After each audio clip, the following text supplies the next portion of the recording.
Hello and welcome to CVR News Network. You are watching CVR Inside News and I am Sandeep. Union Railways Minister Ashwini Vaishnav inaugurated the newly redeveloped building of Cuttack Railway Station, marking it a significant step in modernizing the rail infrastructure across India. Speaking at the event, Vaishnav highlighted on the ongoing nationwide project to redevelop 1,300 railway stations, with the Cuttack station being the key part of this initiative. The redevelopment includes a second entry to the station, improved facilities for passengers and a roof plaza designed to offer a comfortable and modern experience, similar to an airport terminal. The project, valued at Rs 300 million, is expected to ease passenger flow and enhance travel comfort, keeping in mind future growth in traffic. Vaishnav also mentioned that the station is being developed with a long-term vision, considering the future passenger demand, and praised Prime Minister Narendra Modi's push for advanced infrastructure to support India's development goals. माननीय प्रधानमंत्री श्री नरेंद्र मोदी जी ने उड़ीसा में stations के development का, भारत भर में stations के development का बहुत बड़ा प्रकल्प हाथ में लिया है, जिसमें 1300 स्टेशंस का कंप्लीट रीडेवलपमेंट चल रहा है। एक कटक जो 5000 वर्ष पुराना शहर है, बहुत एक प्राचीन शहर है जहाँ की ऐतिह्य, परंपरा और भाईचारा के लिए जाना जाता है। इस कटक शहर की सेकेंड एंट्री, कटक शहर के स्टेशन की सेकेंड एंट्री आज इनॉग्रेशन के लिए आई है। बहुत कम खर्चे में बहुत अच्छा प्रोजेक्ट बना है और मेन एंट्री प्लेटफॉर्म नंबर 1 की तरफ से उसका 300 करोड़ रुपए का प्रोजेक्ट है। वो अभी बहुत अच्छी प्रोग्रेस है, 3rd 4th फ्लोर तक करीब करीब पहुंच चुका है। कई जगह स्ट्रक्चरल काम काफी हो चुका है, रूफ प्लाजा भी बन रहा है। तो बहुत जल्दी देश के एक बड़ी मात्रा में रेलवे स्टेशंस का एक अच्छा नया स्वरूप आएगा, जो कि विकसित भारत के लिए माननीय प्रधानमंत्री जी का जो संकल्प है उसमें एक बहुत बड़ा कदम होगा। यात्रियों के लिए एक नया अनुभव रहेगा, यात्रियों के लिए एक नए तरीके से रेलवे स्टेशन पे आना एक नया अनुभव रहेगा। एक नए तरीके से बहुत आराम से बैठ सकेंगे और बच्चों के लिए खेलने की जगह आराम से बैठ सकें, बारिश पानी से दिक्कत न हो, कई तरह की सुविधाएं लेने का प्रयास।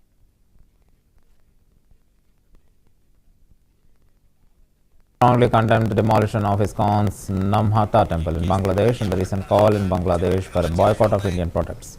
Speaking on the issue, Sarkar refrained from making specific comments on the internal matters of Bangladesh, but pointed to external influences, including Pakistan's involvement in fueling the unrest. He expressed concerns over the rise of extremist ideologies in Bangladesh and highlighted the threats faced by prominent figures like Anupam Sen, who resigned from his position as the Vice Chancellor under pressure. Sarkar stressed that the Indian government must take decisive actions to address these issues, warning that Bangladesh actions could lead to significant economic consequences, especially if trade and cooperation with India are disrupted. He further stated that the BJP government was prepared to take tough steps in response. ये दल का अंदर का मामला है। वो क्या अभियोग किया, इस बार में कोई टिप्पणी करना सही नहीं है। तब ये बोल सकते वहां मतलब पैसा लेके वो पार्लियामेंट में क्वेश्चन उठाया, वो सस्पेंड हुआ, उनका नीति सही नहीं है, ये मैं बोल सकते। इससे ज्यादा कुछ टिप्पणी करना सही नहीं होगा। इसका पीछे पाकिस्तान का उग्रवादी का मदद है, इसलिए वहां जो जमात इस्लामी और राजाकार का ही अभी नया संस्करण हो, इसलिए वो हिंदू जो है बड़ा बड़ा पोस्ट में डरा के छुपा के हुमकी देके उनका रिजाइन देने के लिए बाध्य कर रहा है। इसलिए जो जोंगी का काम होता है यही चल रहा है। ये ज्यादा दिन ये गवर्नमेंट नहीं चलेगा। कड़ी कदम उठाने के लिए हमारा गवर्नमेंट तैयार है, जल्दी जल्दी इनका विचार मिल जाएगा। देखिए वो जोंगी का राज चल रहा है, जोंगी का काम ही है। वो जो बाहर का मध्य एशिया का मुस्लिम जो मानसिकता है वो पाकिस्तान के माध्यम से बांग्लादेश का यही हाल हो गया, इसलिए उनका जो लक्षण अभी दिखाई दे रहा है, इसलिए मंदिर तोड़ रहा है। वो तो हमेशा उनका काम है, इसलिए जितना कठिनाई कदम उठाना चाहिए दोनों गवर्नमेंट का उठाना चाहिए, नहीं तो हमारा गवर्नमेंट उनका बारे में जो होना चाहिए करेंगे। देखिए ये तो है ना नाबालिग लायक जो बुर्बक होता है ऐसा डिसीजन ले सकते। बांग्लादेश के जितने जनता है उनका खाना पीना नहीं जुटते, भारत से नहीं जाते, तो हिंदुस्तान वहां पन्नो जाना बंद कर देंगे तो भूखा के मर जाएंगे। देखिए, ये दल का अंदर का मामला है। वो क्या Vinod Bansal, the national spokesperson of the Vishwa Hindu Parishad, strongly condemned the recent burning of Mahabhagya Lakshminarayan Temple in Dhaka, Bangladesh. In the statement, Bansal expressed outrage over the attack of the Hindu temple and urged the Indian government to take strong diplomatic measures against the Bangladesh to ensure the protection of Hindu religious sites. He also called on Uttar Pradesh Chief Minister Yogi Adityanath to lead a national movement to safeguard religious freedom and to protect Hindu temples, both in India and abroad. Bansal emphasized that such incidents were a part of a worrying trend and that Indian government should hold Bangladesh accountable for the safety of its minority communities. जो बनाई थी world peace के लिए और चुप्पी साधे मुंह में दही जमा के बैठी है। न यूएनएचआरसी बोलता, न यूएनओ बोलता, न कोई और बोलता। हिंदुओं को लगातार न सिर्फ इस्कॉन को टारगेट किया जा रहा है, सीधी सीधी चेतावनी दी जा रही है कि इनको मारो, काटो, भगाओ, और नहीं तो हम ये कर देंगे, हम वो कर देंगे। इन जिहादी जानवरों को सांकल से बांधने वाला भी तो कुछ चाहिए भाई, ये समझना पड़ेगा। उनकी सरकार, शासन प्रशासन को भी जागना पड़ेगा, चाहे किसी भी स्थिति में है। अन्यथा तो देखा, पूत कपूत हो सकता है, लेकिन माता कभी आखिरकार जननी भारत है। और इस भारत माता के उस अभिन्न भूभाग में जहां पर कि कभी मां काली के जयकारे हर उस कोने कोने में गूंजते थे, आज उन्हीं मां काली की प्रतिमाओं को खंडित करके, उनको तोड़ करके, उनके मंदिरों को जला करके, पांडालों में आग लगा करके, उनके भक्तों पर प्रहार करके, उन माताओं बहन बेटियों की इज्जत के साथ खिलवाड़ करके आप क्या संदेश देना चाहते हो? दुनिया में सिर्फ आप ही हैं क्या? मुझे लगता है बहुत हो चुका। जागना पड़ेगा और जगाना पड़ेगा, नहीं तो समाज जब खड़ा हो जाता है तो ये जिहादी ठेकेदार, मैं कहना चाहता हूं कि उनको भी समझ में आ जाता है।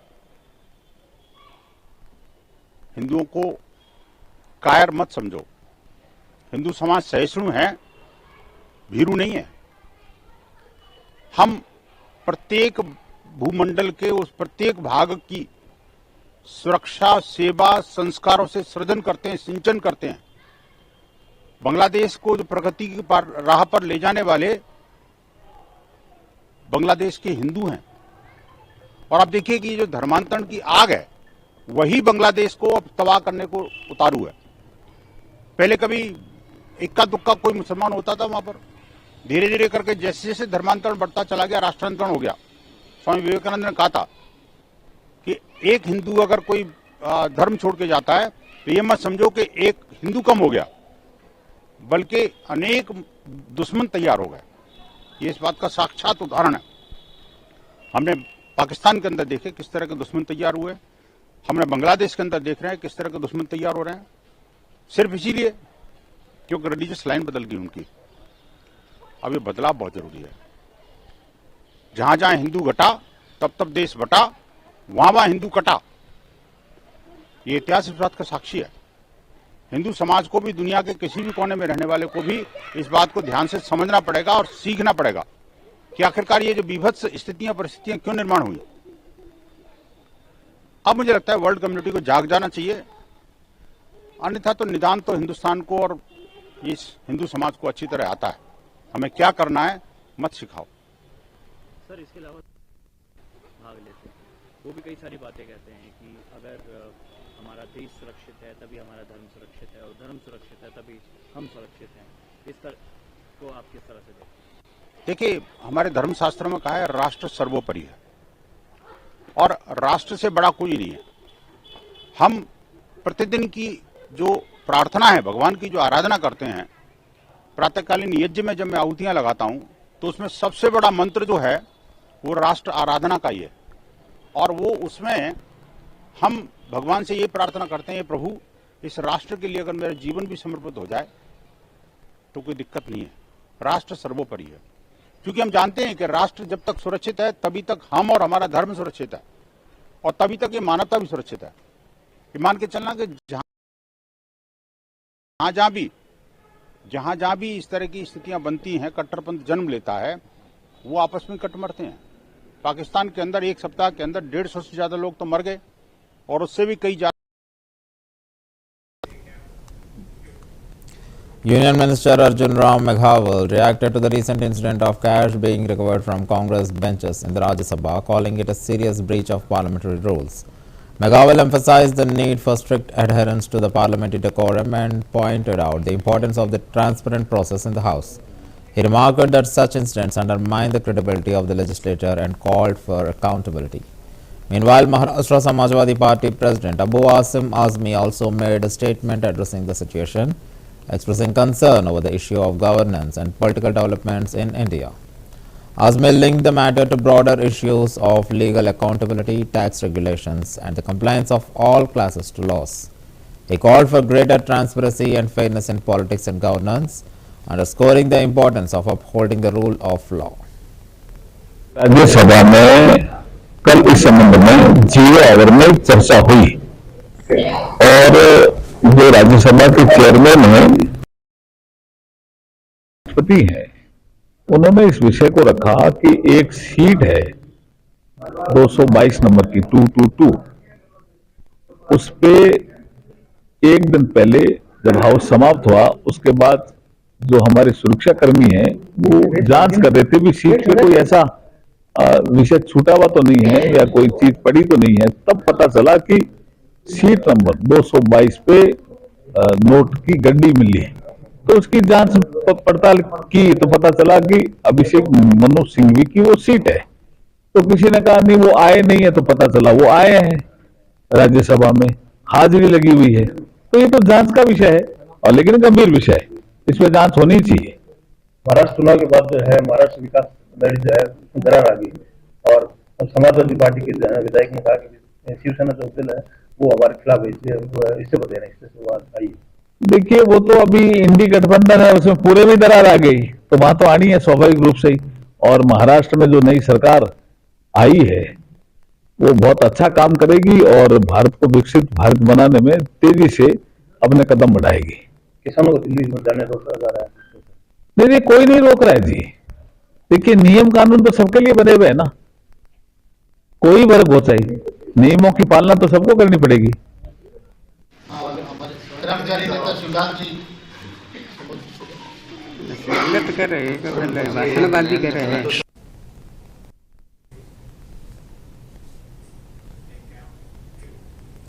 Uttar Pradesh Agricultural Minister Surya Pratap Shahi provided an update on the ongoing preparations for the Prayagraj Mahakumbh 2025.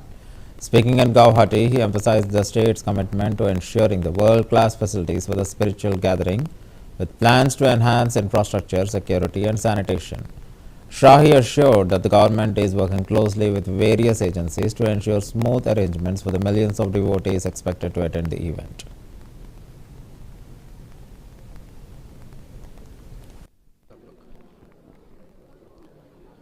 इस वर्ष ये सौभाग्य है कि प्रयागराज में महाकुंभ का अवसर है, और 13 जनवरी से लेकर के 26 फरवरी के बीच में महाकुंभ का आयोजन हो रहा है। और आदरणीय प्रधानमंत्री जी के मार्गदर्शन में मुख्यमंत्री उत्तर प्रदेश योगी आदित्यनाथ जी के नेतृत्व में डबल इंजन की सरकार ने वहां पर देश से आने वाले करोड़ों श्रद्धालुओं के श्रद्धा का आदर करते हुए उनके स्नान का, रहने का, ठहरने का उनका पर्याप्त इंतजाम किया है। यह उम्मीद की जाती है कि इस साल 45 करोड़ से ज़्यादा श्रद्धालु, तीर्थयात्री और साधु संत महात्मा देश से भी और विदेशों से बड़ी संख्या में लोग आएंगे, और इसलिए व्यापक इंतजाम उसके लिए किया गया है। यह हमारा अत्यंत ही पुरातन काल से चला आ रहा यह एक धार्मिक और सांस्कृतिक उत्सव है, जो देश की एकता, अखंडता और एकात्मता का ये प्रतीक रहा है। और ये पौराणिक काल की कथा रही है कि देवताओं और राक्षसों के बीच में जब समुद्र मंथन हो रहा था तो उस समय अमृत कलश से 4 स्थानों पर अमृत छलकी, जिसमें से सबसे महत्वपूर्ण प्रयागराज रहा, जहां पर ब्रह्मा जी ने यज्ञ की शुरुआत किया था। इस नाते प्रयाग तट पर जहां पर माँ गंगा, यमुना और सरस्वती का मिलन होता है, उस स्थल पर ये आयोजन होता रहा है।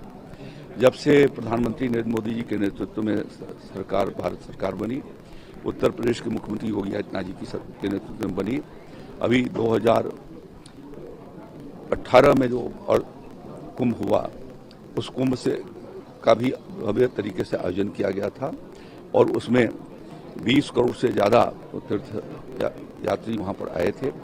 अब की बार भव्य और दिव्य और के साथ साथ नव्य, जिसमें टेक्नोलॉजी का भी हम लोगों ने इस्तेमाल किया है, वह स्वच्छ कुंभ रहे, स्वस्थ कुंभ रहे, डिजिटल अरेंजमेंट ठीक से रहे, सुरक्षा के ठीक प्रकार से परिपक्व इंतजाम रहे, सारे प्रबंधन के दृष्टि से यह वहाँ पर व्यवस्था की गई है। और आज हम सब यहाँ पर आए हैं, हमारे साथ में हमारे मित्र मंत्री आदरणीय श्री मेंकेश्वर शरण सिंह जी हैं, जो स्वास्थ्य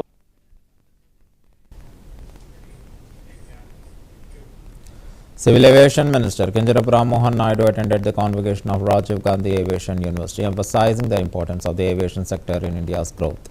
Naidu discussed the rapid expansion of India's airport network from 74 airports in 2014 to 157, with plans for further expansion. He highlighted the role of aviation in the job creation and skilling, stressing the significance of the academic institutions like RGNU in providing opportunities for the youth in the sector. Naidu also spoke about the government's initiatives, including the Indian Aircraft Bill and ongoing fleet expansion, which will further boost job prospects and prospects in aviation. He reaffirmed the government's commitment to supporting the university and country's aviation growth. 2014 में उसको करीब 157 airports तक आज लेके आए और आगे भी बढ़कर अगले 20 साल में 150 से 200 और बनाने का एक लक्ष्य भी हमने रखा है। और ये सब मोदी जी के विल पावर से ये सब को हमने हासिल किया और आगे भी इस तरह से बढ़ते रहेंगे। और जिस तरह से एविएशन का सेक्टर बढ़ता जा रहा है, उसमें लोगों का शामिल होना भी बढ़ता जाएगा, उसमें जॉब क्रिएशन बढ़ेगा और हमारे नौजवान को उसमें जॉब्स हासिल करने का मौका मिलने का वो भी बढ़ेगा। तो इसके लिए ये यूनिवर्सिटी बहुत ही प्राइम इंपॉर्टेंस का रहेगा, क्योंकि यहाँ पे जो एविएशन में पढ़ने वाले जो छात्र हैं उनको बहुत अच्छे अवसर सिविल एविएशन में मिलेंगे। तो प्रधानमंत्री जी का सोच है कि एविएशन सेक्टर में स्किलिंग बढ़े, ट्रेनिंग बढ़े और इस तरह के एकेडमिक इंस्टीट्यूशंस को हम और ज्यादा बल दें। और उसी के कारण आज हमने इतना अच्छा कार्यक्रम अभी यहाँ पे करने को मिला और आगे भी हमारी तरफ से सपोर्ट जारी रखेंगे। और हमें खुशी की बात है कि vice chancellor professor Bhrigunath Singh ji, जो आईआईटी के प्रोफेसर रहे हैं, उनके यहाँ आने के बाद काफी तेज गति से यहाँ पे विकसित होने के एक अवसर मिले हैं और छात्र में भी एक नई खुशी देखने को मिल रही है कि थोड़ा यहाँ पे बहुत तेज गति से यहाँ पे जो सिस्टम्स में बदलाव आने चाहिए वो सब जा रहा है। तो उसके लिए मैं उनको भी, वाइस चांसलर साहब को भी धन्यवाद।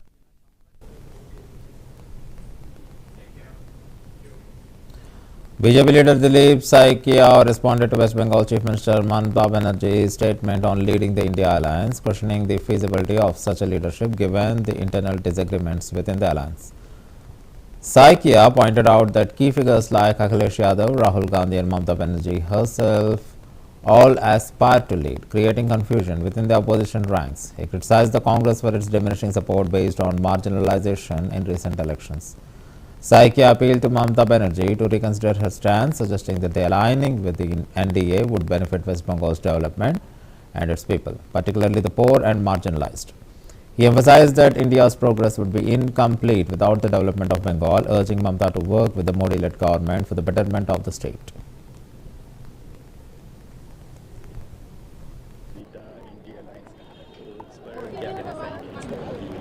देखिए, इंडिया अलायंस में दर्जनों लीडर्स है। पहले उनके बीच में तय हो जे लीड कौन करेगा। समाजवादी पार्टी का अखिलेश यादव भी बोलता है आई विल लीड। अभी टीएमसी का ममता दी भी बोल रहा है आई विल लीड। इधर राहुल गांधी भी है कांग्रेस का। इधर अलग अलग जो पार्टी के लीडर्स है सब लोग लीड करना चाहता है। तो who will build the cat, question हुई है, उनका अंदर का बात है। वो they are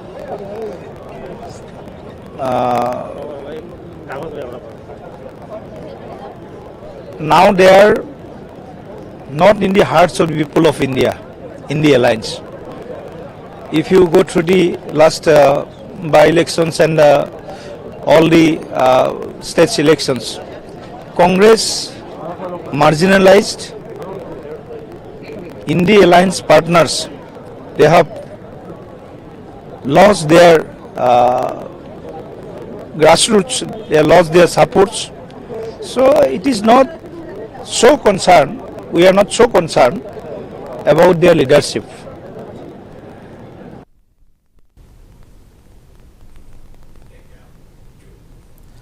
BKU leader Rakesh Tikait participated in a teacher farmer seminar in Barot where he emphasized the importance of solidarity between the teachers and farmers in addressing their respective struggles. Tikait criticized the government's oppressive policies, particularly concerning land and acquisition and inadequate compensation for the farmers. He highlighted ongoing protests, including those in Noida, over the land issues and accused the government of failing to address the farmers' concerns. Tikait also expressed concerns over divisive rhetoric in the country, warning that such statements could tarnish India's image abroad. He called for unity and better support for rural communities, farmers and unemployed.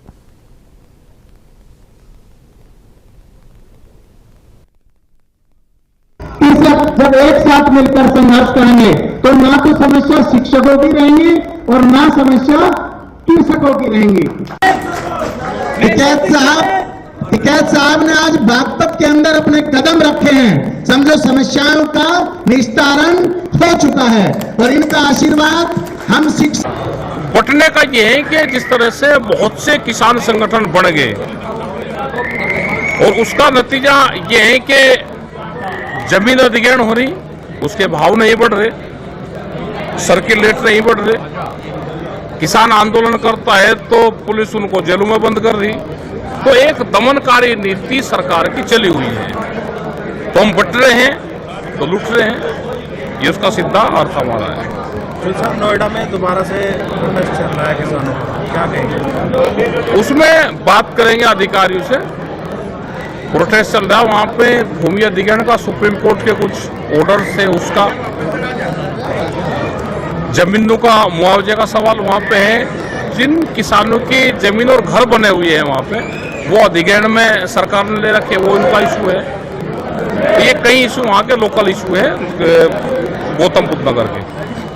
तो सब हाल ही में संभल में एक कांड हुआ था, उसमें जो है तरह तरह की राजनीति भी सामने आई। अभी आएगी, अभी और बहुत से संभल देश में बनने हैं, क्योंकि राजा की जो पॉलिसी है उसी पे ही पूरा देश चल रहा है।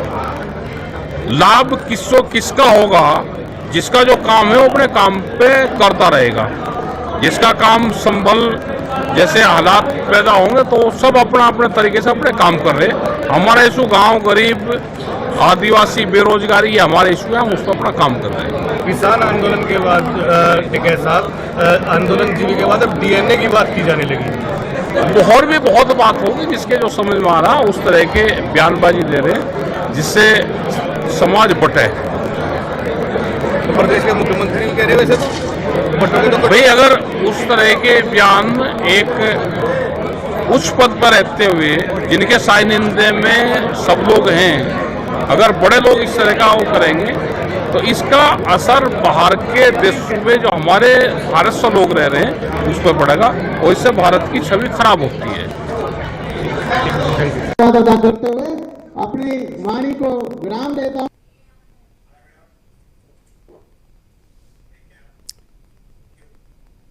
At the Ashtalakshmi Mahotsav, Union Minister Jyotiraditya Scindia, Meghalaya CM Conrad Sangma, Sikkim CM Prem Singh Tambrang and Tripura CM Manik Saha participated in the interactive session focusing on regional development. A key topic raised by Mizoram Minister was the need for the special funding for the sports infrastructure in Northeast India to support the Prime Minister's vision of hosting 2036 Olympics. Scindia responded by highlighting India's progress in sports, including historical achievements in international events, and emphasized the importance of mental toughness and advanced training techniques in sports development. He assured the ministers that the government was open to the suggestions. देखा जाएगा।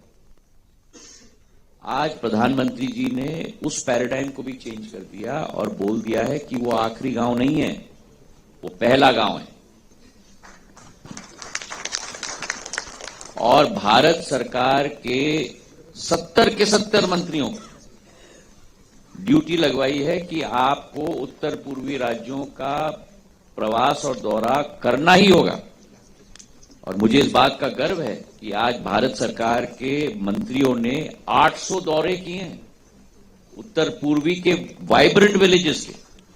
ये आखिरी गांव नहीं है, ये अब vibrant village बन चुका है। और प्रधानमंत्री जी ने सुनिश्चित किया है कि 100% सैचुरेशन, 100% संतुष्टिकरण, और इन गांवों की प्रगति और विकास में कोई कमी नहीं रखी जाएगी। वाइब्रेंट विलेजेस की 100%, चाहे आप फिजिकल कनेक्टिविटी की बात करो, आप फिजिकल इंफ्रास्ट्रक्चर की बात करो, आप टेलीकॉम कनेक्टिविटी की बात करो, वो सारे के सारे सुनिश्चित किए जाएंगे। भारत का आखिरी इंसान नहीं है इस बॉर्डर विलेज में, भारत का पहला इंसान है। और 140 करोड़ लोगों का पूर्ण रूप से सम्मान, मान और भारत के प्रगति और विकास में योगदान अमृत काल से शताब्दी काल के सफर पर हम लोग बैठकर सुनिश्चित करेंगे। ये मैं अपनी बहन को विश्वास दिलाना चाहता हूं। No, wait, please, no, we can't take many more questions. Mizoram Minister, Mr. Slova. Yes, sir.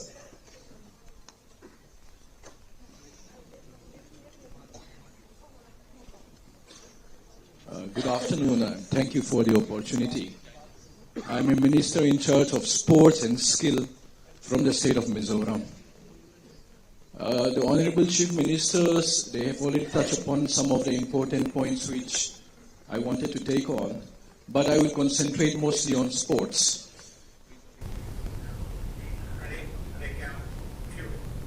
And that's the end of the Inside News. Keep watching CBR News English.